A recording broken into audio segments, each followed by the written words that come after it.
আপনার আমার সম্পদ আল্লাহ তাআলা দিয়েছেন, সেটা আল্লাহর পথে ব্যয় করতে হবে। যদি আপনি আমি আল্লাহর পথে ব্যয় করি, তাহলে আল্লাহ তাআলা আপনার আমার সম্পদ রুজি বৃদ্ধি করে দিবেন।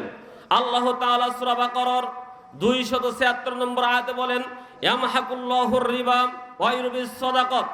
নিশ্চয়ই সুদ মানুষকে ধ্বংস করে দেয়, সংকুচিত করে দেয় এবং দান মানুষের সম্পদকে বৃদ্ধি করে দেয়। সুবহানাল্লাহ।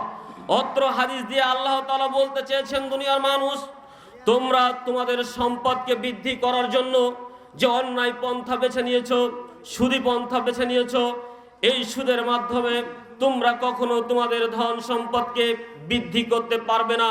বরঞ্চ এই সুদী ব্যবস্থা, এই সুদী অর্থ ব্যবস্থা, এই সুদী জীবন ব্যবস্থা তোমাদের জীবনকে, তোমাদের অর্থকে ধ্বংস করে দিবে।